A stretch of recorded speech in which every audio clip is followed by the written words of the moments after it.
Passei a madrugada inteira preparando o prato favorito do meu marido com todo carinho, usando a receita secreta da minha mãe. Mas quando cheguei ao escritório dele para entregar algo que esqueceu, vi através da porta de vidro o momento em que ele ergueu minha marmita sobre a lata de lixo, rindo com os colegas e chamando minha comida de nojenta e primitiva. O que ele não sabia é que o dono da empresa estava logo atrás dele, observando tudo. Por favor, escreva nos comentários de qual país você está assistindo a este vídeo. Adoramos saber de onde são nossos inscritos. Meus dedos tremiam enquanto eu cortava as cebolas às 3 da manhã. Não era por causa da ardência nos olhos. Aos 72 anos, já chorei lágrimas suficientes na vida para me tornar imune a isso. O tremor vinha da ansiedade misturada com esperança. Hoje era o dia da grande promoção do meu marido, Roberto, e eu queria surpreendê-lo com algo especial. A cozinha estava silenciosa, exceto pelo chiado da panela no fogão e pelo ronco suave do relógio de parede que herdei da minha mãe. Aquele relógio testemunhou tantos momentos importantes da minha vida. Meu casamento há 45 anos, o nascimento dos nossos filhos, as festas de família. E agora testemunhava mais uma madrugada solitária, onde uma velha tola ainda acreditava que o amor se demonstrava através da comida. Preparei o bobó de camarão exatamente como minha mãe me ensinou. A receita estava guardada num caderno velho, manchado de óleo e temperos, com a letra trêmula dela anotando cada segredo. Quanto tempo deixar o aipim de molho, o ponto certo do leite de coco, a quantidade exata de dendê para não ficar pesado. Roberto costumava dizer que era o prato favorito dele quando éramos jovens, quando ainda morávamos no interior e ele me cortejava sentado na varanda da casa da minha família. Lembro que naquela época eu tinha 18 anos, cabelos negros até a cintura e uma cintura que Roberto conseguia circundar com as mãos. Ele tinha 25, era ambicioso, cheio de sonhos de conquistar a capital. Dizia que um dia seria alguém importante, que me daria uma vida de conforto e luxo. E eu, apaixonada e ingênua, acreditei em cada palavra. Saímos da nossa cidade pequena 40 anos atrás. Roberto conseguiu um emprego como auxiliar administrativo numa empresa grande e fomos morar num apartamento minúsculo nos subúrbios. Eu trabalhei como costureira por anos, ajudando nas despesas enquanto criávamos nossos 3 filhos. Foram tempos difíceis, mas éramos felizes. Ou pelo menos eu pensava que éramos. Com o passar dos anos, Roberto foi subindo na empresa. Cada promoção o transformava um pouco mais. As roupas ficaram mais caras, o vocabulário mais rebuscado, os amigos mais importantes. E eu continuei a mesma. Uma senhora do interior que nunca perdeu o sotaque, que preferia sandálias a saltos altos, que cozinhava com dendê quando as esposas dos colegas dele serviam canapés franceses. Há 5 anos, quando me aposentei da costura por causa da artrite nas mãos, Roberto sugeriu que eu ficasse em casa. Aproveite para descansar, querida, disse ele com aquele sorriso que não chegava aos olhos. Você já trabalhou muito. O que ele não disse, mas eu percebi, é que se envergonhava quando seus colegas descobriam que sua esposa era costureira. Desde então, minha vida se resumiu a cuidar da casa, esperar Roberto voltar do trabalho e tentar ignorar a distância crescente entre nós. Ele chegava cada vez mais tarde, sempre com desculpas sobre reuniões e jantares de negócios. Dormíamos no mesmo quarto, mas em mundos diferentes. Eu lia romances baratos até adormecer. Ele ficava no celular até de madrugada, rindo baixinho de mensagens que nunca compartilhava comigo. Mas hoje seria diferente. Pensei enquanto mexia o bobó com cuidado. Hoje ele seria promovido a diretor regional. Ele estava tão ansioso, tão nervoso nos últimos dias. E eu queria mostrar que ainda me importava, que ainda era a mesma mulher que o amou quando ele não tinha nada além de sonhos. Provei o tempero. Perfeito. O sabor me transportou de volta à cozinha da minha mãe, ao cheiro de lenha queimando no fogão a lenha, ao som da sua risada quando eu acertava o ponto. Comida feita com amor alimenta mais que o corpo, minha filha, ela costumava dizer. Alimenta a alma. Coloquei o bobó numa marmita térmica de vidro que comprei especialmente para esta ocasião. Nada de potes de plástico velhos. Queria que ficasse bonito, apresentável. Arrumei também arroz branco soltinho, farofa crocante e vinagrete fresquinho. Envolvi tudo num pano de prato limpo e bordado, um dos últimos trabalhos que consegui fazer antes da artrite piorar. Eram 6 da manhã quando Roberto saiu do quarto. Ele estava impecável no terno cinza, que custou mais do que eu gastava em roupas num ano inteiro. O cabelo, agora completamente branco, estava perfeitamente penteado. Usava um perfume caro que fazia meus olhos arderem. Bom dia, amor, cumprimentei, estendendo uma xícara de café. Parabéns pelo seu grande dia. Ele mal olhou para mim, pegando o café e virando de uma vez. Seus olhos estavam grudados no celular, lendo e-mails do trabalho. Roberto, chamei suavemente, pegando a marmita. Preparei um almoço especial para você. Bobó de camarão, igual ao que mamãe fazia. Lembra como você adorava? Foi então que ele finalmente me olhou. Mas não foi o olhar que eu esperava. Não havia gratidão ali, nem carinho, nem sequer surpresa agradável. Era repulsa. Um lampejo rápido de desgosto que ele tentou disfarçar. Mas eu vi. Depois de 45 anos casada, eu conhecia cada expressão daquele rosto. Marmita? A voz dele saiu seca, cortante. Você preparou marmita?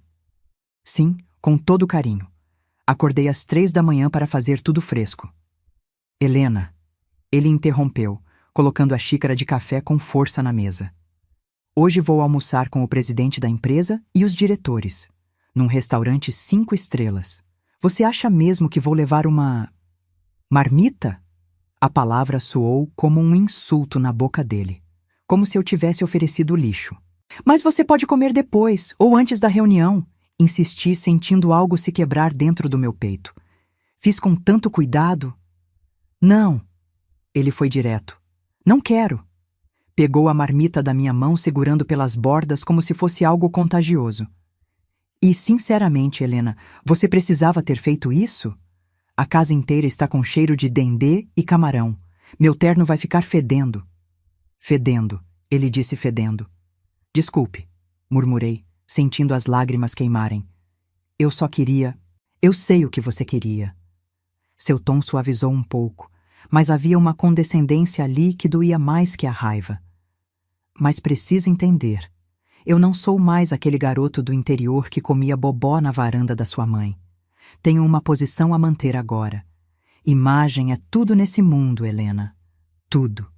Ele suspirou, olhando para o relógio caro no pulso. Estou atrasado.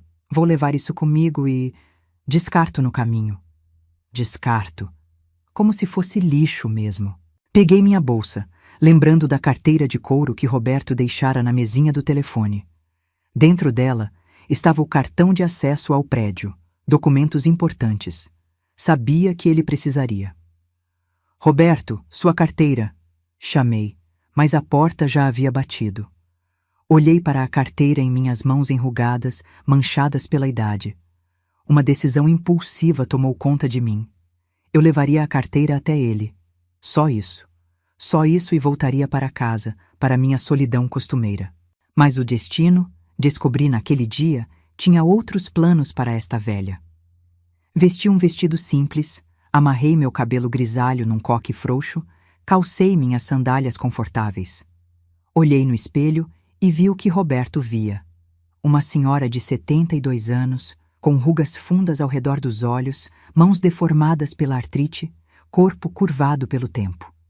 Nada que se comparasse às esposas jovens e elegantes dos outros executivos. Chamei um táxi por aplicativo, uma das poucas tecnologias que consegui dominar. A viagem até o centro empresarial pareceu eterna. Meu coração batia acelerado. Não era medo exatamente. Era uma inquietação estranha, como se meu corpo soubesse de algo que minha mente ainda não havia processado. O prédio onde Roberto trabalhava era intimidador. Todo de vidro espelhado, refletindo as nuvens e fazendo meus olhos doerem. Nunca tinha ido lá antes. Em 40 anos de empresa, Roberto nunca me convidou para conhecer seu local de trabalho. Festas de fim de ano, confraternizações, eventos corporativos, eu nunca era convidada. É muito formal. Você não se sentiria confortável, ele sempre dizia. O segurança na entrada olhou para mim com desconfiança. Meu vestido simples e minhas sandálias de velha destoavam completamente do ambiente. Expliquei que precisava entregar algo urgente para meu marido, mostrei documentos. Depois de várias ligações e verificações humilhantes, finalmente me deram um crachá de visitante. O elevador era de vidro, subindo pelo lado externo do prédio. Meu estômago revirou. Tenho medo de altura desde criança. Fechei os olhos, apertando a carteira de Roberto contra o peito como se fosse um talismã protetor. 15º andar. As portas se abriram para um corredor amplo, todo branco e cinza, com quadros abstratos caros nas paredes. O ar-condicionado estava tão forte que senti frio. Mulheres jovens, bonitas, vestindo ternos justos e sapatos de salto, passavam por mim lançando olhares curiosos. Abaixei a cabeça, sentindo-me cada vez menor. Perguntei na recepção, pelo setor de Roberto. A recepcionista, uma moça que poderia ser minha neta, me olhou de cima a baixo, antes de indicar o caminho. Seus olhos diziam claramente: "O que uma velha como você está fazendo aqui?" Caminhei devagar pelo corredor, minhas sandálias fazendo um som surdo no piso de mármore. E então ouvi risadas vindas de uma sala envidraçada. A Copa. A voz de Roberto era inconfundível, mesmo depois de todos esses anos. Aproximei-me pretendendo apenas entregar a carteira rapidamente. Mas o que vi através do vidro me congelou no lugar. Roberto estava lá, cercado por 2 colegas, um homem de óculos e uma mulher jovem e bonita, de cabelos curtos impecavelmente cortados. Ele segurava minha marmita, aquela que eu havia preparado com tanto amor, com tantas horas de trabalho, e estava rindo. Meu corpo parou de se mover, mas meu coração disparou tão rápido que senti tonturas. Ali, através daquela parede de vidro transparente, desenrolava-se uma cena que destruiria o que restava da ilusão que eu ainda mantinha sobre meu casamento. "Olha só", a mulher de cabelos curtos disse, apontando para o pacote de pano que eu havia bordado com tanto cuidado. "O senhor diretor trouxe marmitinha. Que fofo! Sua esposa é romântica, hein?" Esperei. Esperei que Roberto sorrisse, que dissesse algo gentil sobre mim, que ao menos demonstrasse um pingo de gratidão pelo esforço que eu fizera. "Romântica?" A voz dele saiu carregada de escárnio. Um sorriso torto se formou em seus lábios. Aqueles mesmos lábios que um dia beijaram minha testa com ternura. Que desastre matinal, Beatriz. Cada palavra era uma facada. "Ah, é? Por quê?" O homem de óculos perguntou, claramente divertido. Roberto ergueu minha marmita como se fosse uma prova de crime. "Minha mulher em casa? Nossa, a mentalidade dela é tão atrasada, tão rural." Ele praticamente cuspiu a última palavra. "Eu disse que hoje ia ter almoço de negócios com o presidente. E ela? O que faz? Prepara isso aqui." Ele aproximou o pacote do nariz de Beatriz, que imediatamente fingiu se atrapalhar. "Ai, que cheiro!" ela exclamou, rindo. "Cheira a mercado de peixe." "Exatamente", Roberto gargalhou. "Cheiro de feira, cheiro de interior, cheiro de pobreza, bobó de camarão com dendê. Imagina eu sentado ao lado do presidente numa reunião cheirando a isso? Minha reputação acabaria no primeiro dia como diretor." Minhas pernas tremeram. Tive que me apoiar na parede para não cair. A dor no peito era física, real, como se alguém estivesse apertando meu coração com as mãos. "E o que vai fazer com isso?" o homem de óculos perguntou. Roberto caminhou até uma lixeira grande de aço inoxidável no canto da copa. Seu rosto estava completamente inexpressivo, sem um traço de culpa ou hesitação. "Jogar fora, óbvio", ele respondeu casualmente. "É onde pertence, não é?" "Desculpa, mas meu paladar evoluiu. Não aguento mais esse tipo de comida. Vou ter que me acostumar com um restaurante fino daqui para frente." Eu queria gritar. Queria entrar naquela sala, arrancar a marmita das mãos dele, esfregá-la naquele terno caro. Queria berrar que passei a madrugada inteira em pé, com minhas costas doendo, com minhas mãos inchadas pela artrite, só para demonstrar amor. Mas minha voz morreu na garganta. Vergonha e dor se combinaram para me paralisar completamente. A mão de Roberto já estava suspensa sobre a boca da lixeira. Ele desamarrou o laço do pano bordado com um puxão brusco. O mesmo pano que eu havia passado horas bordando suas iniciais anos atrás. Pegou a marmita de vidro, ainda morna com a comida que eu preparara com tanto carinho. Adeus, comida de pobre, ele murmurou, se preparando para soltar. Fechei os olhos, incapaz de suportar ver meu esforço, meu amor, minha madrugada inteira sendo jogada no lixo como resto. Lágrimas escorreram pelo meu rosto enrugado, caindo no chão frio de mármore. Esperei pelo som. O barulho da marmita batendo no fundo da lixeira, misturando-se com guardanapos usados e restos de café. Mas o som nunca veio. Em vez disso, a copa ficou completamente silenciosa. Um silêncio tenso, pesado, sufocante. Abri os olhos devagar, ousando espiar novamente através do vidro. Roberto ainda estava na mesma posição, com as mãos suspensas sobre a lixeira. Mas seu rosto, antes cheio de arrogância, agora estava pálido como papel. Completamente branco. Seus olhos estavam arregalados, fixos em algo, ou alguém, que estava atrás de mim. Virei a cabeça lentamente e quase dei um grito. Um homem estava parado ali, silencioso como uma sombra. Ele devia ter uns 60 e poucos anos, cabelos completamente brancos, mas os olhos penetrantes e autoritários. Vestia um terno impecável, azul marinho, e tinha uma presença que dominava o espaço ao redor. Era o tipo de homem que não precisava gritar para ser ouvido. Não precisava gesticular para comandar respeito. Mesmo sem nunca ter visto uma foto dele, eu soube imediatamente quem era. Senhor Carvalho, o dono da empresa. O homem que decidia o destino da carreira de Roberto com um estalar de dedos. E ele estava olhando diretamente para dentro da copa, onde Roberto segurava minha marmita sobre a lixeira. O Sr. Carvalho passou por mim como se eu fosse invisível, o que para pessoas como ele, eu provavelmente era. Empurrou a porta de vidro da copa e entrou. Seu rosto estava indecifrável, mas havia algo em seus olhos. Algo que parecia reconhecimento? Nostalgia? O que você está fazendo, Roberto? A voz dele era baixa, mas cada palavra ecoava pela copa como um trovão distante. Roberto engasgou. Literalmente engasgou de susto. Seus olhos se arregalaram ainda mais e ele rapidamente puxou a mão para trás, apertando a marmita contra o peito num gesto desesperado de tentar escondê-la. "Se Senhor Carvalho!" Ele gaguejou e pude ver gotas de suor se formando em sua testa. "Bom dia, senhor. Eu estava apenas descartando lixo." "Lixo?" O senhor Carvalho deu um passo à frente, seus olhos ainda fixos na marmita. "Não é o que estou sentindo." Ele inalou profundamente e seus olhos se fecharam por um breve momento. Quando os abriu novamente, havia algo diferente neles. Uma emoção crua, vulnerável. "Esse cheiro", ele murmurou, mais para si mesmo do que para Roberto. "Não cheira a lixo. Cheira a memórias." Roberto ficou ainda mais pálido, se é que isso era possível. Beatriz e o homem de óculos se encolheram num canto, tentando se tornar invisíveis. "Senhor." Roberto tentou forçar um sorriso, mas saiu como uma careta. "Desculpe se o cheiro o incomodou. Esta comida está estragada. Minha empregada foi descuidada, a comida queimou e está com um cheiro horrível. Por isso quero jogá-la fora, para não poluir o ar do escritório."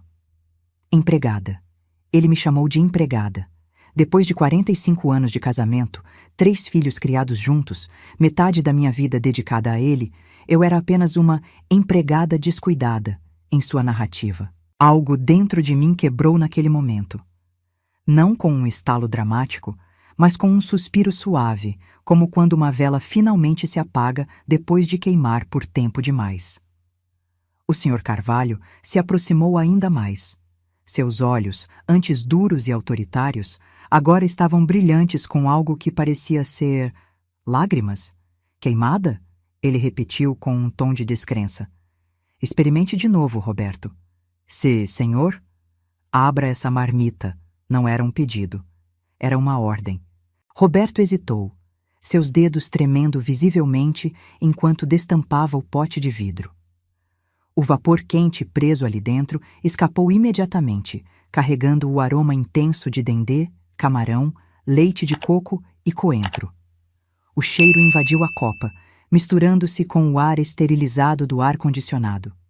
Para mim, escondida no corredor, aquele aroma era reconfortante. Era casa, era história, era amor. E aparentemente, para o Sr. Carvalho também. Ele fechou os olhos novamente, inalando profundamente.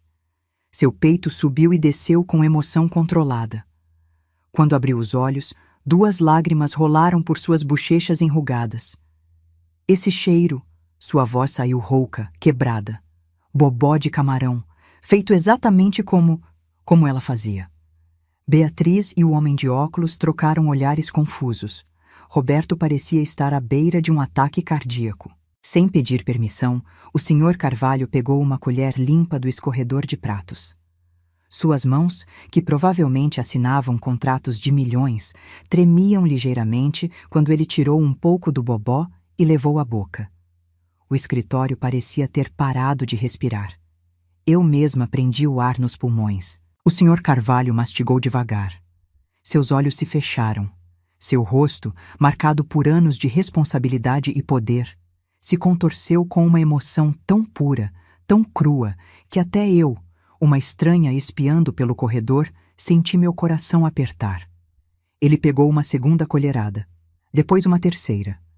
Comia com a reverência de quem está provando algo sagrado, não apenas comida. Após a 4ª garfada, ele parou. Pegou um guardanapo de papel e limpou os olhos discretamente, tentando manter a compostura de executivo, mas falhando miseravelmente. Roberto! A voz dele saiu trêmula, carregada de emoção. Você disse que isso era lixo. Disse que estava estragado.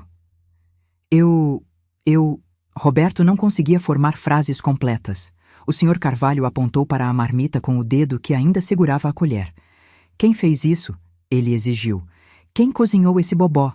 Roberto abriu e fechou a boca várias vezes, como um peixe fora d'água. Seu cérebro trabalhava visivelmente, tentando calcular a melhor resposta, a mentira mais conveniente. E então ele mentiu. Olhando nos olhos do patrão, meu marido mentiu sem hesitar. É de um restaurante, senhor. Um lugar novo que descobri, especializado em comida regional. Chama-se Casa da Vovó. Sim, esse é o nome. Mais mentiras. Camadas e camadas de mentiras. A entrega atrasou e a embalagem veio amassada. Roberto continuou, ganhando confiança na própria farsa. Sou perfeccionista, sabe como é. Não gosto de comer comida que não tenha uma apresentação perfeita. Por isso fiquei irritado e quis jogar fora. O Sr. Carvalho ficou em silêncio por um longo momento, apenas olhando para Roberto com aqueles olhos penetrantes que pareciam ver através de todas as camadas de mentiras. Um restaurante, ele repetiu lentamente. Sim, senhor. E como se chama mesmo? Casa da Vovó, senhor. Interessante. O Sr. Carvalho pegou a marmita das mãos de Roberto, segurando-a com cuidado, como se fosse algo precioso. Este sabor é idêntico a algo que provei há muito tempo, exatamente idêntico. Ele olhou para Roberto com uma intensidade que fez meu ex-marido recuar um passo. Amanhã, o Sr. Carvalho disse com firmeza, ainda segurando minha marmita, como se fosse um tesouro. Quero que você traga o chefe desse restaurante aqui. Temos um almoço importante com investidores internacionais. Eles estão cansados de comida de hotel. Quero que esse chefe cozinhe aqui mesmo, na cozinha executiva do último andar. O mesmo prato, fresquinho. O rosto de Roberto passou por vários tons de branco e cinza. Sim, senhor. Eu não sei se... Não estou pedindo, Roberto. O Sr. Carvalho interrompeu. Estou ordenando. Cuide disso. E o sabor tem que estar exatamente igual. Se estiver minimamente diferente, vou considerá-lo incompetente para a posição de diretor.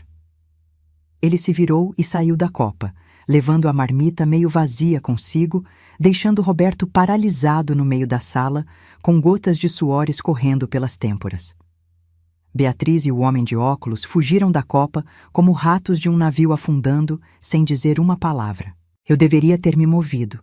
Deveria ter saído dali antes que Roberto me visse. Mas meus pés pareciam ter criado raízes no chão de mármore. Quando Roberto finalmente saiu da copa, ainda trêmulo, seus olhos encontraram os meus. Por um segundo, apenas um segundo, vi medo naquele rosto. Medo genuíno. E então veio a raiva. Ele marchou até mim, agarrou meu braço com força suficiente para machucar e me arrastou para um canto mais isolado do corredor. Que diabos você está fazendo aqui? Ele sibilou, mantendo a voz baixa, mas cheia de veneno. Você esqueceu sua carteira, respondi calmamente, mostrando a carteira de couro que ainda segurava. Minha voz saiu mais firme do que eu esperava. Vim trazer. Sua intrometida, ele rosnou. Ficou me espionando? Vi você chamando minha comida de lixo, respondi, e pela primeira vez em décadas enfrentei aqueles olhos que um dia me fizeram sonhar. Vi você me chamando de empregada. Vi você mentindo sobre quem cozinhou aquela comida. Cale a boca, ele ordenou, olhando nervosamente ao redor para garantir que ninguém nos ouvia. Não é o que você está pensando. Não? Então me explique, Roberto. Me explique como 45 anos de casamento viraram comida de empregada descuidada. Seus dedos apertaram mais meu braço. Senti que teria um roxo ali depois. Escute bem, Helena. Ele falou devagar, como se estivesse explicando algo a uma criança estúpida. Você não entende como funciona esse mundo. Imagem é tudo. Se eu admitir que minha esposa é uma velha do interior que cozinha com dendê e cheiro forte, vou virar piada. Vão pensar que não tenho dinheiro para jantar em lugares decentes, que não sou sofisticado. Então você nega que sou sua esposa. Eu protejo minha carreira, ele cuspiu. E amanhã você vai me ajudar nisso, goste ou não. Soltou meu braço com um empurrão e começou a caminhar em direção ao elevador. Eu o segui, minha mente ainda processando tudo o que havia acontecido. Quando chegamos ao estacionamento, ele me empurrou dentro do carro dele sem cerimônia. A viagem para casa foi tensa, silenciosa. Roberto dirigia com as mãos apertadas no volante, o maxilar contraído.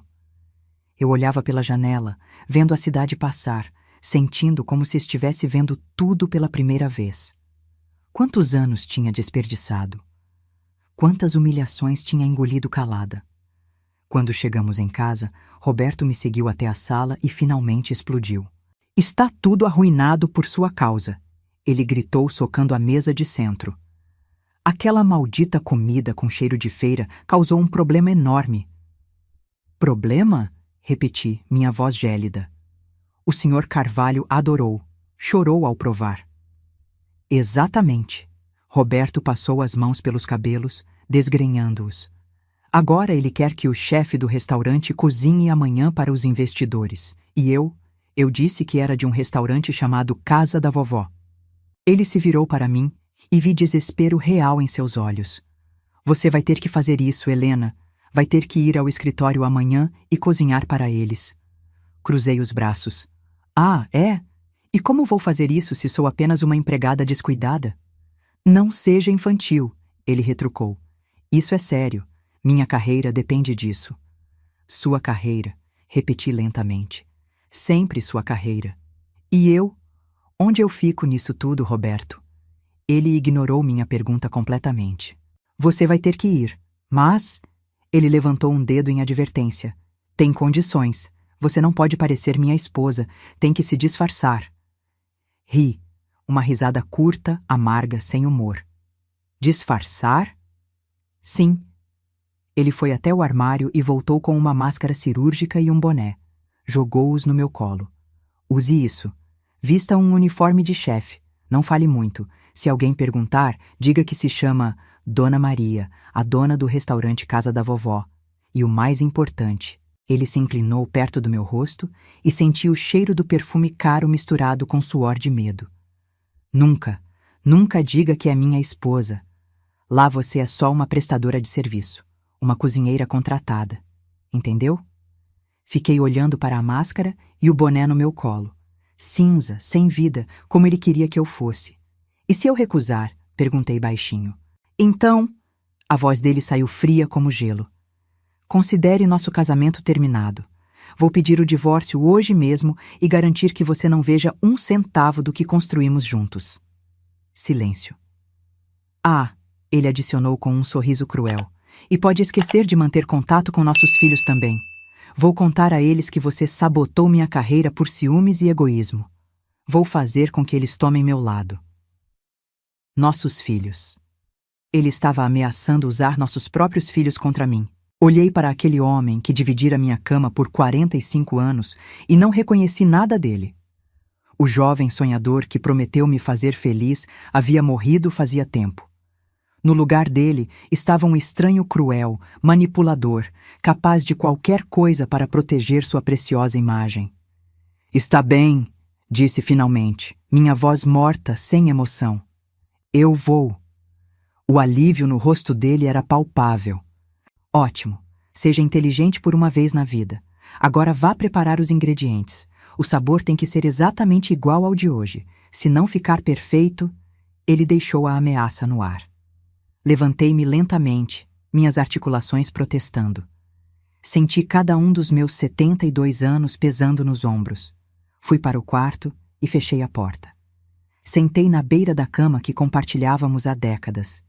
E finalmente, deixei as lágrimas caírem. Chorei silenciosamente, profundamente, por tudo que havia perdido sem perceber.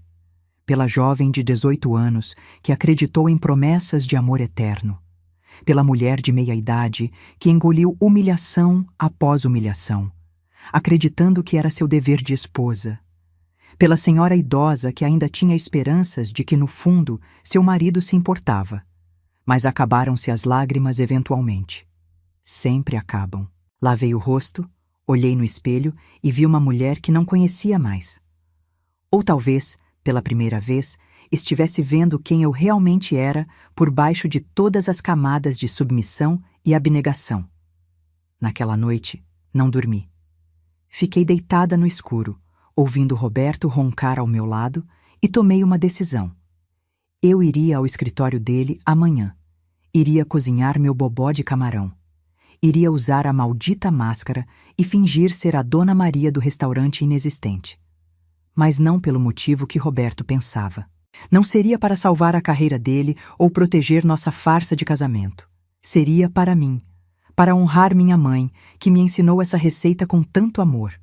Para provar a mim mesma que minha comida, minha história, minha existência tinham valor, mesmo que meu próprio marido não reconhecesse isso. E talvez, só talvez, o universo me desse uma chance de recuperar um pouco da dignidade que havia perdido ao longo dos anos. Virei para o lado, dando as costas para Roberto. Amanhã seria um dia interessante. Muito interessante.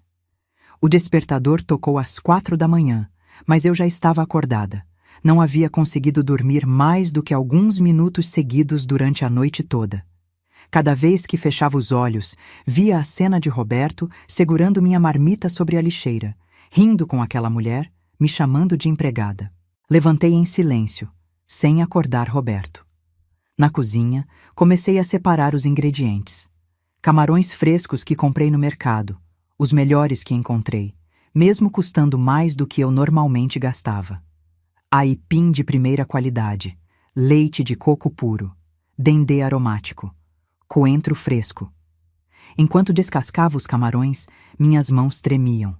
Não era de frio ou nervosismo. Era raiva, uma raiva profunda, visceral, que queimava em minhas veias como lava. Lembrei de minha mãe, Dona Teresa, que me ensinou essa receita na cozinha de chão batido da nossa casa no interior. Ela tinha mãos calejadas de tanto trabalhar na roça, mas quando cozinhava, cada movimento era uma dança. Comida não é só alimentar o corpo, minha filha, ela dizia. É nutrir a alma, é mostrar amor. E eu havia mostrado amor. Por 45 anos, mostrei amor através da comida. Cada refeição era feita pensando no gosto de Roberto, no bem-estar dele, na felicidade dele. E ele jogou tudo no lixo, literalmente. Às 6 da manhã, Roberto apareceu, já vestido com outro terno caro. Ele olhou para a bancada cheia de ingredientes e assentiu com aprovação. Pelo menos você está levando isso a sério. Foi tudo que disse antes de pegar uma xícara de café e voltar para o quarto. Às 7, chegou um táxi que ele havia chamado. Roberto colocou todas as minhas coisas, ingredientes, panelas, temperos, no porta-malas com pressa. Lembre-se, ele disse enquanto eu entrava no banco de trás. Entre pela porta de serviço. Não deixe ninguém ver você chegando comigo. E coloque essa máscara antes de entrar. Eu apenas assenti. Não confiava em minha voz naquele momento. A viagem foi silenciosa. O motorista tentou puxar conversa algumas vezes, mas desistiu quando viu que eu não estava receptiva. Olhei pela janela, vendo a cidade despertar. Pessoas indo trabalhar, crianças indo para a escola, vida acontecendo enquanto a minha parecia estar desmoronando. Chegamos ao prédio pela entrada de serviço, como Roberto havia ordenado. Era uma área cinzenta, feia, onde caminhões de entrega estacionavam e funcionários da limpeza entravam e saíam. Muito diferente da entrada principal com seu vidro espelhado e portaria elegante. Coloquei a máscara e o boné como instruída. Uma funcionária da empresa, não Roberto, claro, me levou até o último andar pela escada de serviço. 22 andares. Minhas pernas doíam quando finalmente chegamos. A cozinha executiva era impressionante. Toda em aço inoxidável, com equipamentos modernos que eu mal sabia como usar. Tão diferente da minha cozinha humilde em casa, mas os ingredientes eram os mesmos. O amor que eu colocaria na comida seria o mesmo. Comecei a cozinhar. Refogue as cebolas até ficarem transparentes. Adicione o alho picado fino. O cheiro familiar começou a preencher a cozinha estéril. Era um cheiro de casa, de memória, de história. Adicionei os camarões, deixando-os ficarem rosados. Depois o aipim cozido e amassado, criando aquela textura cremosa característica. O leite de coco veio em seguida, transformando tudo numa sinfonia de sabores. Por último, o dendê. Apenas o suficiente para dar cor e profundidade, sem deixar pesado. E o coentro fresco picado no final, salpicado como confete verde sobre o laranja vibrante do bobó. Provei. Fechei os olhos. Era perfeito. Exatamente como minha mãe fazia. Exatamente como Roberto costumava amar, quando ainda era humano. Lágrimas escorreram por baixo da máscara. Não eram lágrimas de tristeza dessa vez. Eram de algo mais complexo. Talvez saudade. Saudade de quem eu era antes de perder pedaços de mim mesma, tentando ser a esposa perfeita de um homem que não me merecia. Está pronto? Uma voz perguntou atrás de mim. Virei e vi uma mulher jovem, eficiente, vestindo um terno cinza. Sim! Respondi, mantendo minha voz baixa, disfarçada. O Sr. Carvalho pediu que a senhora servisse pessoalmente, ela disse. Os investidores estão na sala de reuniões executiva. Por favor, me acompanhe. Meu coração acelerou. Servir pessoalmente? Roberto não havia mencionado isso. Peguei a travessa onde havia arrumado o bobó. Laranja vibrante contra a porcelana branca, decorado com folhas de coentro e camarões grandes por cima. Arrumei também o arroz branco soltinho numa travessa separada. Segui a mulher pelo corredor. Minhas mãos tremiam tanto que a travessa quase escorregou. A porta da sala de reuniões se abriu. Era enorme. Uma mesa de mogno que parecia ter uns 5 metros de comprimento, cadeiras de couro, paredes de vidro com vista para toda a cidade. E ali, sentados, estavam cerca de 10 pessoas. Reconheci Roberto imediatamente, mesmo ele tentando evitar meu olhar. Estava sentado na cabeceira oposta ao Sr. Carvalho, visivelmente tenso. Ah! O Sr. Carvalho se levantou quando me viu. A chefe chegou.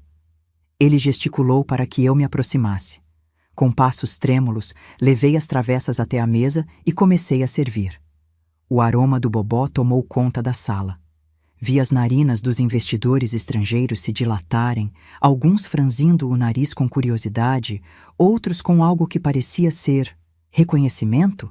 Senhores, o Sr. Carvalho anunciou, esqueçam o salmão grelhado e o risoto de trufas de ontem. Hoje vamos experimentar algo verdadeiramente especial. Um prato que carrega história, tradição e alma. Ele olhou diretamente para mim. E mesmo com a máscara cobrindo metade do meu rosto, senti como se aqueles olhos penetrantes pudessem ver através dela. Chefe, ele disse suavemente. Por favor, nos conte sobre esse prato. De onde vem a receita? Meu corpo inteiro congelou. Roberto ficou rígido em sua cadeira, seus olhos me lançando advertências silenciosas. Lembrei de suas ameaças. Não diga que é minha esposa. Lá você é só uma prestadora de serviço. Abri a boca. Fechei. Abri novamente. É uma receita de família, senhor. Respondi baixinho, mantendo minha voz rouca, disfarçada. Família?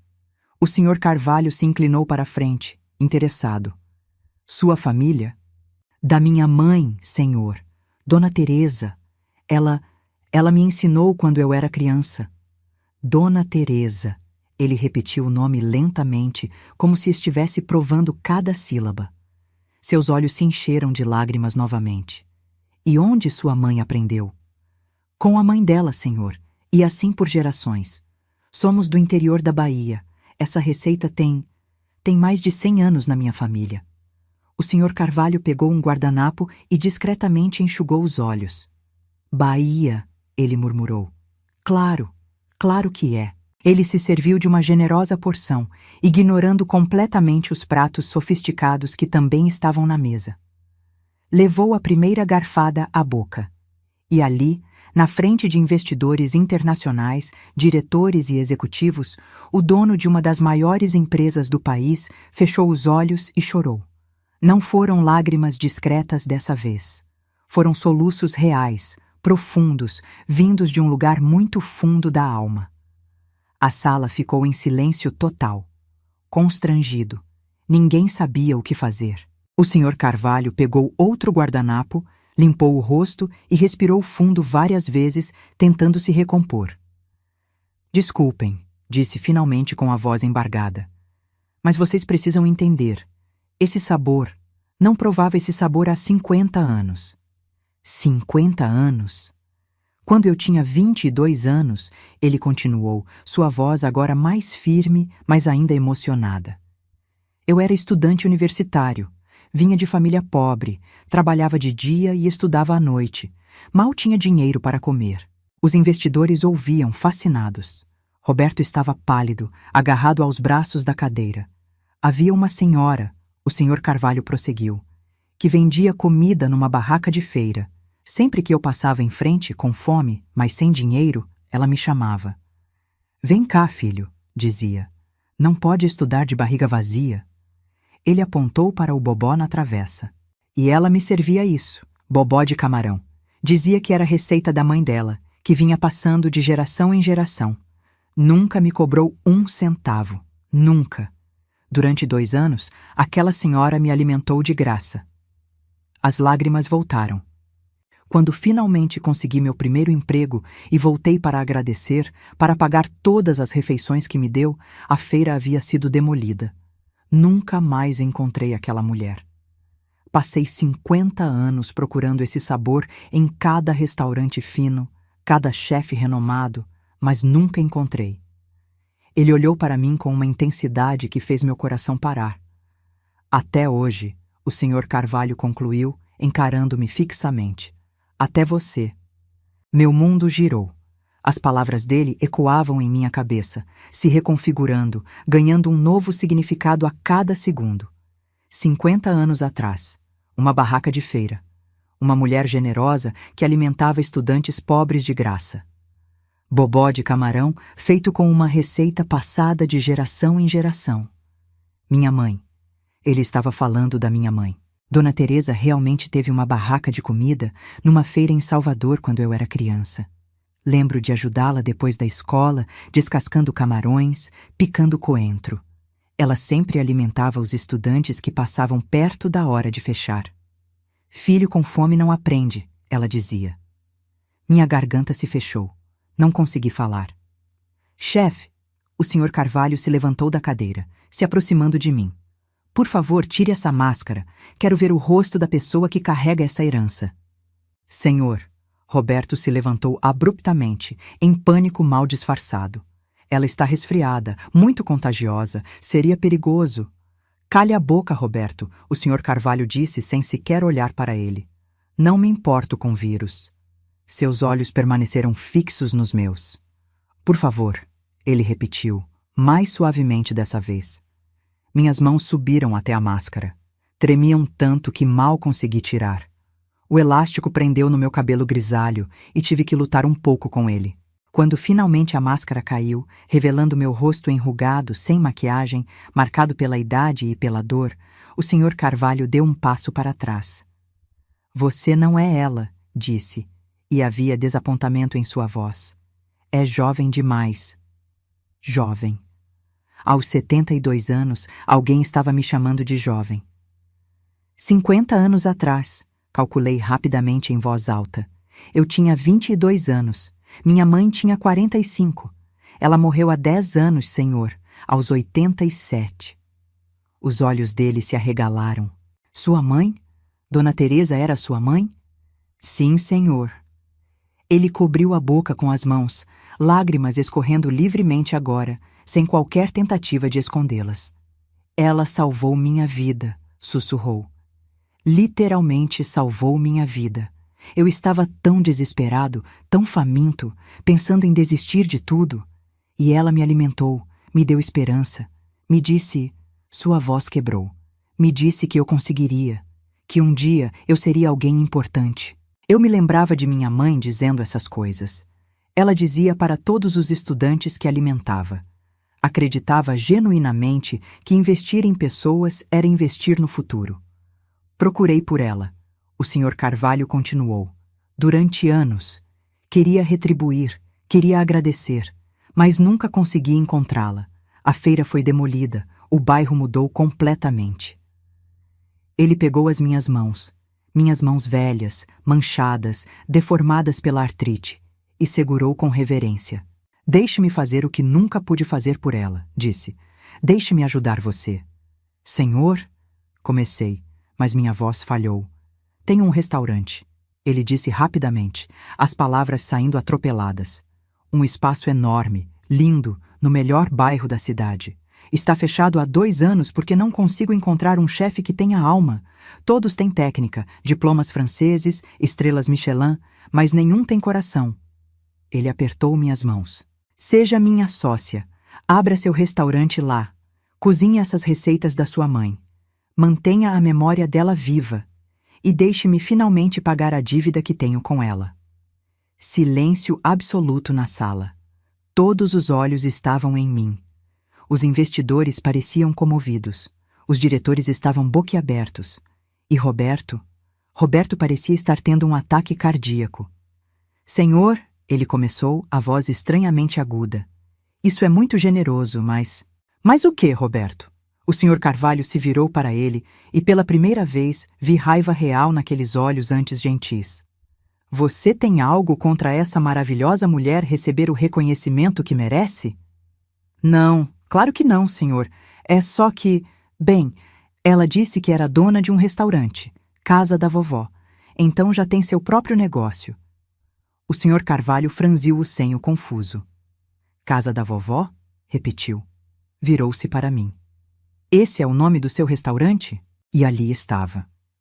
O momento da verdade. Eu poderia mentir. Poderia seguir o roteiro de Roberto, manter a farsa, proteger suas mentiras. Ou poderia finalmente, depois de 7 décadas vivendo para os outros, viver para mim mesma. Não, senhor, respondi, minha voz ganhando força. Não existe nenhum restaurante chamado Casa da Vovó. Nunca existiu. Roberto ficou de pé tão rápido que sua cadeira caiu para trás com um estrondo. Helena, não.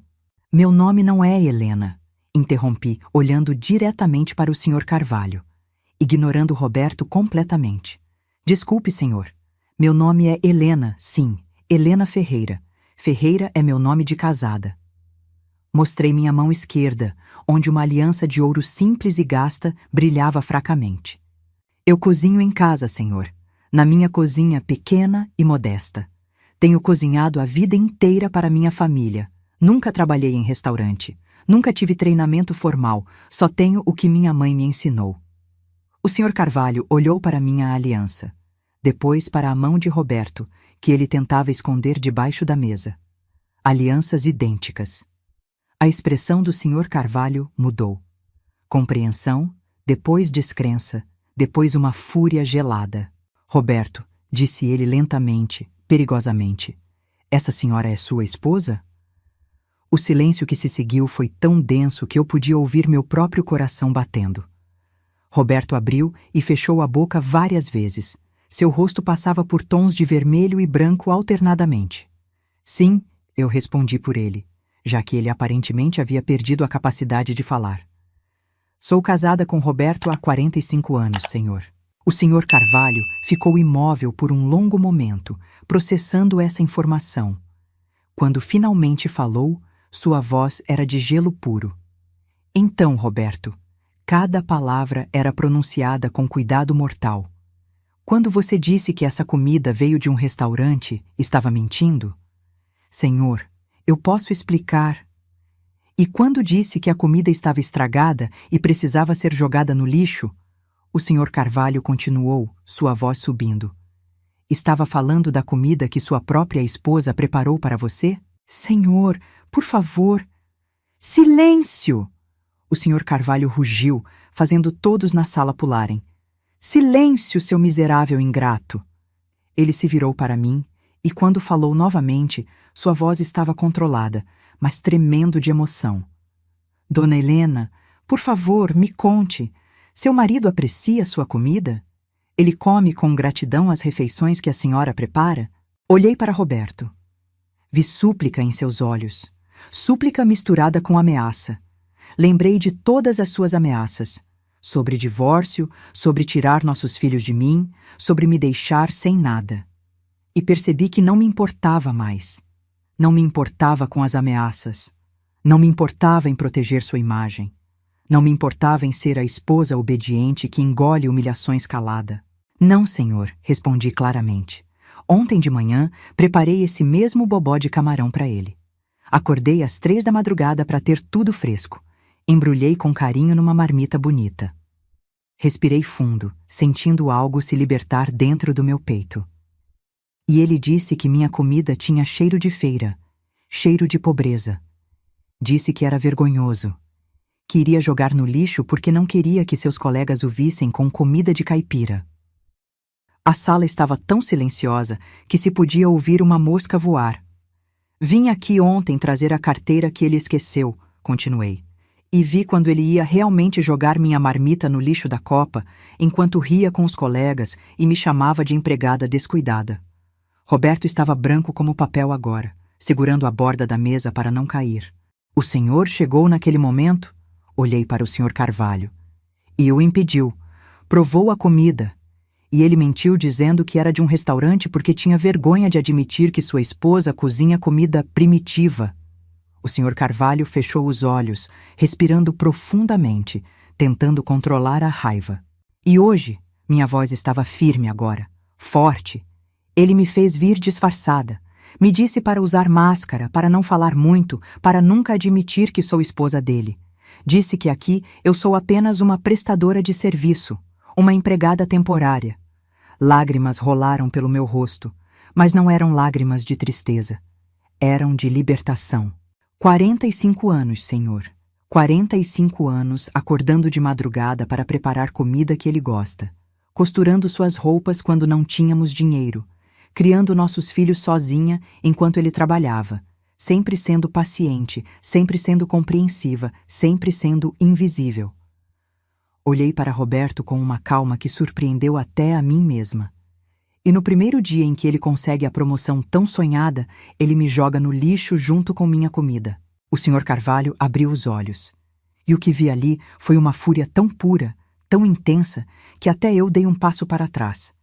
Ele se virou lentamente para Roberto, que estava tentando se fundir com a parede. Saia, disse o Sr. Carvalho. Sua voz era baixa, mas cortante como uma lâmina. Saia da minha empresa, agora. Senhor, por favor, Roberto finalmente encontrou sua voz, aguda e desesperada. Foi um mal-entendido. Eu posso explicar. Explicar o quê? O Sr. Carvalho deu um passo em direção a Roberto. Explicar como você desrespeita a mulher que dedicou a vida inteira a você? Explicar como considera vergonhoso a comida que salvou minha vida? Ele apontou para a porta. Você tem 5 minutos para limpar sua mesa e sair. Se ainda estiver no prédio depois disso, chamarei segurança. Senhor, minha carreira, trabalhei 40 anos nesta empresa. E em 40 anos, nunca aprendi o verdadeiro valor das coisas. O Sr. Carvalho retrucou. Pensou que poder e prestígio eram mais importantes que caráter e gratidão. Você está demitido, Roberto. Não apenas da promoção, de tudo. Roberto ficou ali parado em choque, incapaz de processar o que estava acontecendo. Mas... começou. Fora! O Sr. Carvalho rugiu. Roberto olhou ao redor da sala, procurando apoio, aliados, qualquer coisa. Mas todos os diretores desviaram o olhar. Os investidores estrangeiros o encaravam com desprezo mal disfarçado. Seus olhos finalmente encontraram os meus. Havia tanto ali: raiva, desespero, súplica, acusação. Como se isso tudo fosse minha culpa. Você destruiu tudo. Ele cuspiu veneno em minha direção. Está feliz agora? Destruiu minha vida. Algo dentro de mim, algo que vinha sendo comprimido por décadas, finalmente explodiu. Eu destruí sua vida? Minha voz saiu mais alta do que pretendia. Você que me chamou de empregada, você que disse que minha comida era lixo, você que me obrigou a vir aqui disfarçada porque tinha vergonha de mim. Dei um passo em sua direção, e pela primeira vez em 45 anos de casamento, foi ele quem recuou. Passei a vida inteira me fazendo pequena para você parecer grande, continuei. Engoli humilhação após humilhação, porque achava que era meu dever de esposa. Me apaguei para você brilhar, e nem assim foi suficiente. Lágrimas escorriam pelo meu rosto, mas minha voz não vacilou. Então não, Roberto, você não precisa me culpar. Você destruiu sua própria vida no momento em que decidiu que eu não valia nada. Ele abriu a boca para responder, mas nenhum som saiu. Virou-se e saiu da sala, batendo a porta com força. O silêncio que ficou era denso, desconfortável. Até que um dos investidores começou a aplaudir. Depois outro, e outro. Em poucos segundos, toda a sala estava de pé, aplaudindo.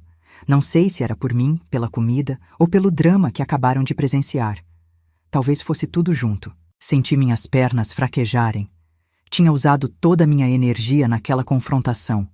Cambaleei levemente, e o Sr. Carvalho me segurou pelo braço, me guiando gentilmente até uma cadeira. Sente-se, Dona Helena, ele disse suavemente. Por favor. Sentei, tremendo. Não de medo, mas de adrenalina, de libertação. O Sr. Carvalho se voltou para os investidores. Senhores, peço desculpas pelo inconveniente. Como vocês podem ver, temos questões pessoais para resolver. Sugiro que continuemos esta reunião amanhã. Os investidores, surpreendentemente, não pareciam incomodados. Pelo contrário, vários deles se aproximaram de mim antes de sair. Sua comida é extraordinária, senhora, um deles disse em português quebrado. Melhor que qualquer estrela Michelin. Coragem admirável, disse outro, uma mulher elegante de cabelos grisalhos. Sua mãe estaria orgulhosa. Quando finalmente ficamos sozinhos, eu, o Sr. Carvalho e sua secretária. Ele puxou uma cadeira e sentou-se ao meu lado. Dona Helena, começou, escolhendo as palavras com cuidado. Sei que passou por um trauma terrível, e entenderei perfeitamente se quiser apenas ir para casa e esquecer tudo isso. Fiz menção de responder, mas ele ergueu a mão. Mas antes de decidir, quero que ouça minha proposta. De verdade, não é caridade, não é pena, é negócio. Ele pegou um cartão da carteira e escreveu algo atrás. Este é o endereço do restaurante que mencionei. Amanhã à tarde, às 3, vá até lá, sem compromisso. Apenas olhe o espaço, converse comigo sobre possibilidades e depois decida. Peguei o cartão com mãos trêmulas. O endereço era em um dos bairros mais nobres da cidade. Por que está fazendo isso? Perguntei. De verdade. Por quê? Ele sorriu. Mas era um sorriso triste. Porque sua mãe me deu comida quando eu estava morrendo de fome. Me deu esperança quando eu tinha certeza que fracassaria. E nunca, nunca pude agradecê-la. Ele olhou para a travessa de Bobó, ainda pela metade sobre a mesa. Deixe-me ajudar sua filha. Deixe-me fazer por você o que gostaria de ter feito por ela. Deixe-me honrar a memória de Dona Teresa do único jeito que posso. Suas palavras tocaram algo profundo dentro de mim. Minha mãe sempre foi generosa, sempre ajudou quem precisava. E agora, décadas depois, essa generosidade estava voltando de uma forma que ela nunca poderia ter imaginado. Vou pensar, prometi, guardando o cartão na bolsa. Ele assentiu, satisfeito. É tudo o que peço. Pense. E se decidir que quer seguir em frente, estarei lá amanhã esperando. A secretária dele, uma mulher eficiente de uns 40 anos, se aproximou. Dona Helena, posso chamar um carro para levá-la para casa? Casa. A palavra soou estranha. A casa que compartilhava com Roberto não parecia mais lar, não depois de tudo o que aconteceu. Obrigada, murmurei. No caminho de volta, sentada no banco traseiro de um carro executivo confortável, olhei pela janela sem realmente ver nada. Minha mente estava um turbilhão. O que eu faria agora? Tinha 72 anos, nenhuma economia própria. Todo o dinheiro sempre foi controlado por Roberto. Nenhuma profissão formal. Apenas minhas mãos artríticas e as receitas que minha mãe me ensinou.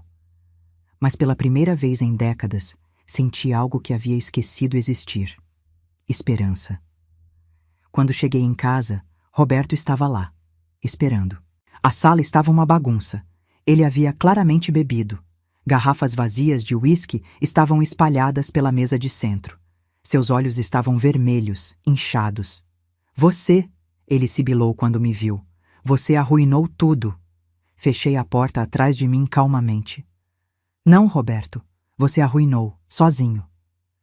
Ele se levantou cambaleante, apontando um dedo trêmulo em minha direção. 40 anos. 40 anos trabalhei naquela empresa. E você destruiu em 5 minutos. Eu destruí? Repeti, incrivelmente calma. Eu não fui quem chamou minha própria esposa de empregada. Não fui quem disse que a comida dela era lixo. Não fui quem mentiu para o chefe. Você poderia ter ficado calada, ele gritou. Poderia ter mantido a boca fechada e tudo estaria bem. Tudo estaria bem, repeti lentamente. Para você. Mas e para mim, Roberto? Quando as coisas estariam bem para mim? Ele não tinha resposta para isso. Fui até o quarto, peguei uma mala do armário e comecei a colocar minhas roupas dentro. O que você está fazendo? Ele perguntou da porta. Saindo? Para onde? Você não tem para onde ir. Não tem dinheiro. Não tem nada. Parei de arrumar e olhei para ele. Realmente olhei. E vi um homem patético, bêbado, desesperado, tentando manter controle sobre algo que já havia perdido há muito tempo. Tenho minha dignidade, respondi, e receitas da minha mãe, e uma proposta de negócio de um homem que valoriza essas coisas. É mais do que suficiente. Você não vai sobreviver sozinha, ele insistiu. É velha demais, sem educação, sem habilidades. Continua, falei calmamente, dobrando um vestido. Continue me dizendo o quanto sou inútil. Talvez se repetir o suficiente, você acredite. Fechei a mala. Mas eu não acredito mais, Roberto, e isso é o que importa. Passei por ele, puxando minha mala. Onde vai ficar? Ele perguntou, e pela primeira vez ouvi algo parecido com preocupação genuína em sua voz. Ou talvez fosse apenas medo de ficar sozinho. Com nossa filha Clara, respondi. Já liguei para ela no caminho. Ela está me esperando. Era verdade. Havia ligado para nossa filha do meio, a única dos 3 que ainda mantinha contato regular comigo. Quando contei o que aconteceu, uma versão resumida, mas honesta, ela ficou furiosa. Vem para minha casa agora, mãe. Agora mesmo. Na porta parei e olhei para trás mais uma vez. Sabe qual é a parte mais triste, Roberto? Perguntei, minha voz cansada, mas firme. Não é que você não me ame mais. Acho que isso morreu há muito tempo e eu me acostumei. A parte mais triste é que você nem sequer me respeita. E isso eu não consigo aceitar. Saí, fechando a porta atrás de mim. Na rua, respirei fundo. O ar nunca havia parecido tão fresco, tão livre. Clara morava a 20 minutos de distância. Quando cheguei, ela estava esperando na porta e me abraçou com tanta força que doeu em minhas costelas velhas. Mas era uma dor boa. Mãe, ela chorou no meu ombro. Mãe, eu sinto muito. Deveria ter percebido. Deveria ter visto como ele te tratava. Não é sua culpa, meu amor. Acariciei seus cabelos. Eu escondi bem, escondi até de mim mesma. Naquela noite, deitada no quarto de hóspedes de Clara, olhei para o teto e fiz um balanço da minha vida.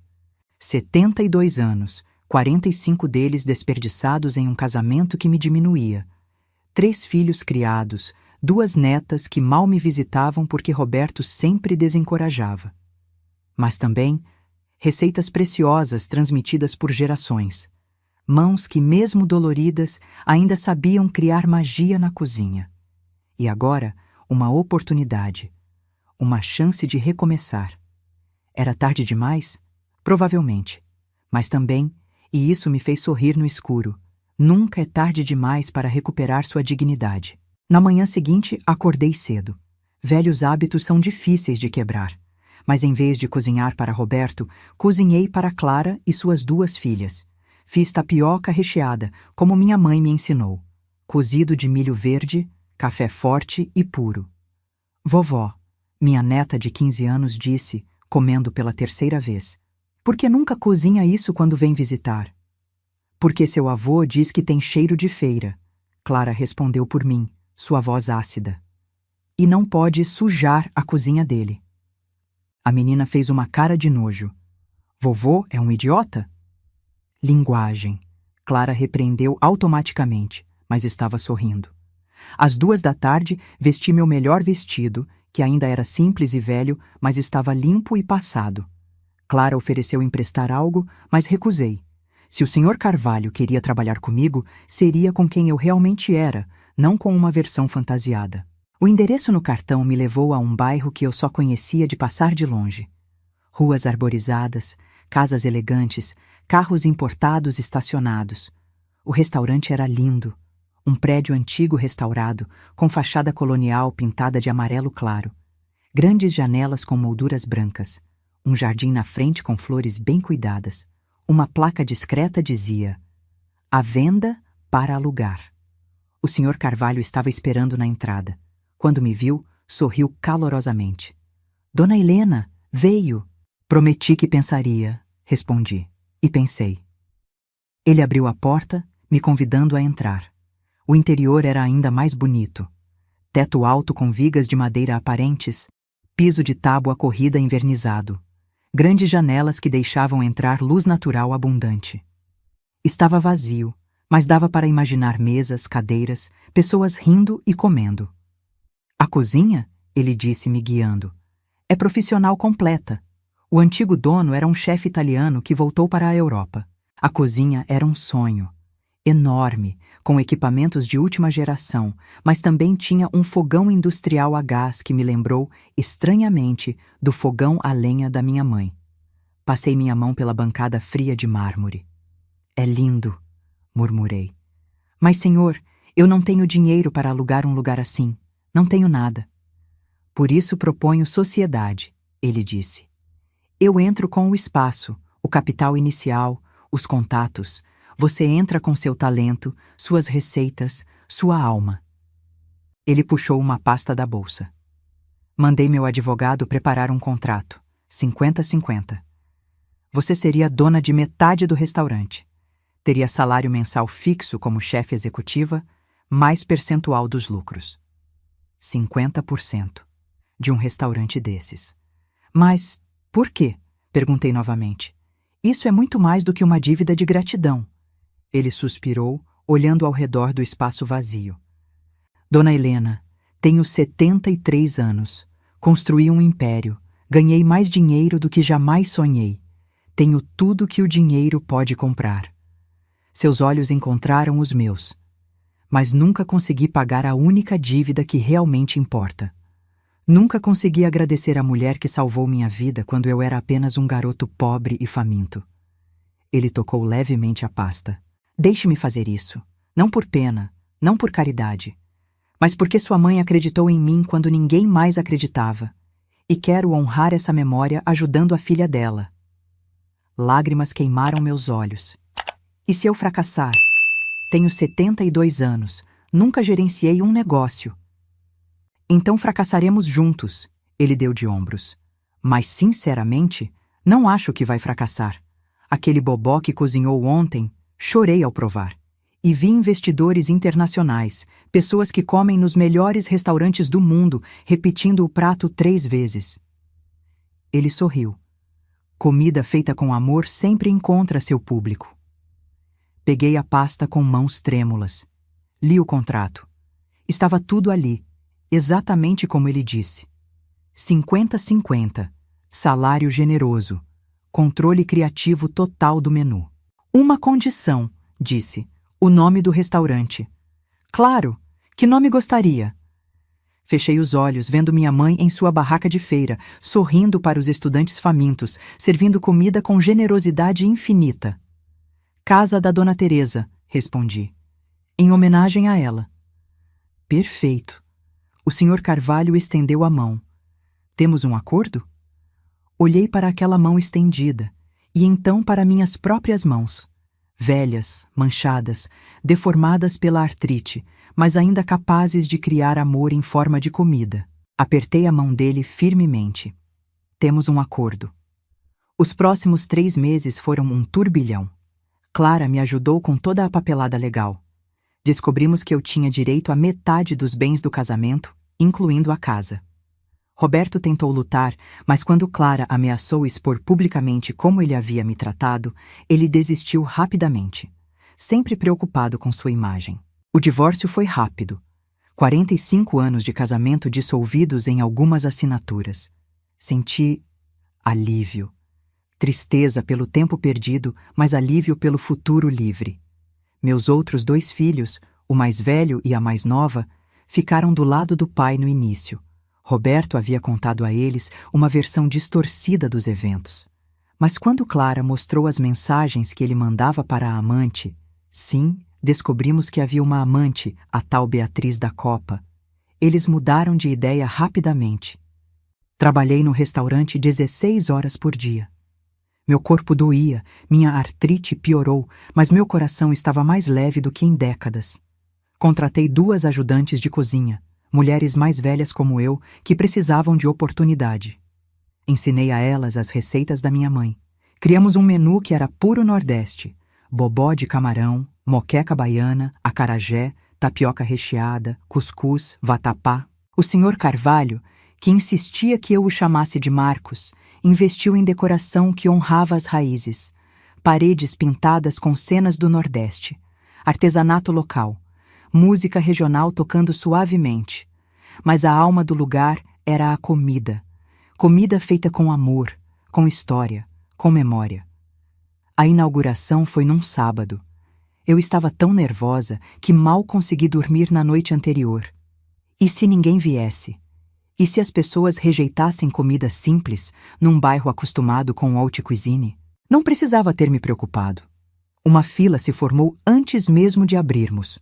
Marcos havia convidado alguns jornalistas gastronômicos, influenciadores e, claro, aqueles investidores internacionais que haviam provado o meu bobó.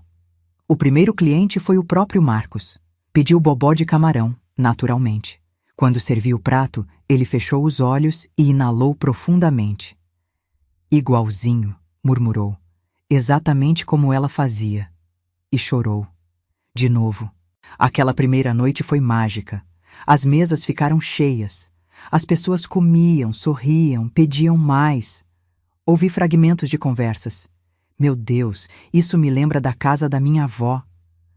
Nunca provei moqueca tão autêntica em São Paulo. A senhora tem que experimentar esse vatapá.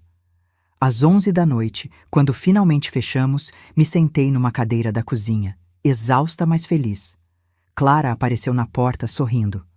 Mãe, tem alguém aqui para você. Meu coração deu um pulo. Seria Roberto? Vindo causar problemas? Mas não era Roberto. Eram meus 3 filhos, juntos, com meus 5 netos. Mãe, meu filho mais velho disse com lágrimas nos olhos. A gente provou a comida e me lembrei de quando era criança, de quando você cozinhava essas coisas em casa, antes do pai proibir. Ele se aproximou e me abraçou. Me desculpe. Desculpe por não ter te defendido, por ter acreditado nas mentiras dele, por ter deixado você sofrer sozinha. Os outros vieram também, um abraço coletivo que me fez chorar rios. Vovó, minha neta mais velha disse, você é a pessoa mais legal que eu conheço, e sua comida é a melhor do universo. Ali, no meio da minha cozinha profissional, cercada pelos meus filhos e netos, finalmente me senti completa. 6 meses se passaram desde a inauguração da casa da Dona Teresa. 6 meses que mudaram minha vida completamente. O restaurante era um sucesso estrondoso. Críticos gastronômicos escreviam resenhas brilhantes. Celebridades postavam fotos nas redes sociais. Tivemos que começar a trabalhar com reservas, porque a demanda era maior que nossa capacidade. Mas o que mais me orgulhava não eram as críticas ou o dinheiro. Era ver famílias jantando juntas, rindo, compartilhando memórias provocadas pelos sabores. Era ver jovens descobrindo pela primeira vez o gosto de comida feita com amor. Era ver idosos como eu, lágrimas nos olhos, dizendo: "Isso me lembra da minha mãe." Comida faz isso. Une gerações, conta histórias, preserva memórias. Numa quinta-feira à tarde, menos movimentada, eu estava na cozinha preparando um novo prato para o menu quando uma das garçonetes entrou nervosamente. Dona Helena, tem um senhor pedindo para falar com a senhora.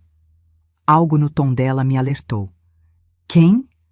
Ele disse que é seu ex-marido. Meu coração disparou. Não havia visto Roberto desde o divórcio. Soube por Clara que ele estava trabalhando como vendedor numa loja de seguros, tendo perdido todos os contatos e prestígio depois da demissão. Digo que a senhora está ocupada? Respirei fundo. Não, eu falo com ele. Tirei o avental, lavei as mãos e saí para o salão. Roberto estava sentado numa mesa no canto. Quando me viu, levantou-se rapidamente. O contraste era chocante. Ele havia envelhecido 10 anos em 6 meses. O terno caro foi substituído por uma camisa amassada. O cabelo, antes impecavelmente penteado, estava desgrenhado. Tinha olheiras profundas. Helena, sua voz saiu rouca. Roberto, respondi calmamente. O que você quer? Ele olhou ao redor do restaurante. As mesas elegantes, a decoração bonita, os clientes satisfeitos. Você conseguiu, disse.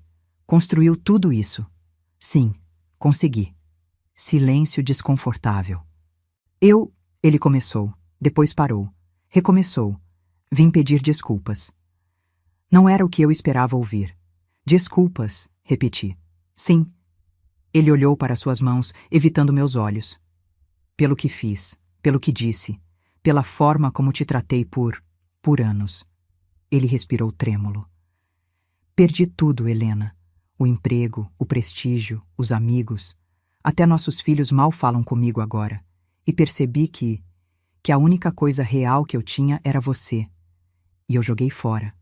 Lágrimas escorreram pelo seu rosto. Você pode me perdoar? Podemos. Podemos tentar de novo?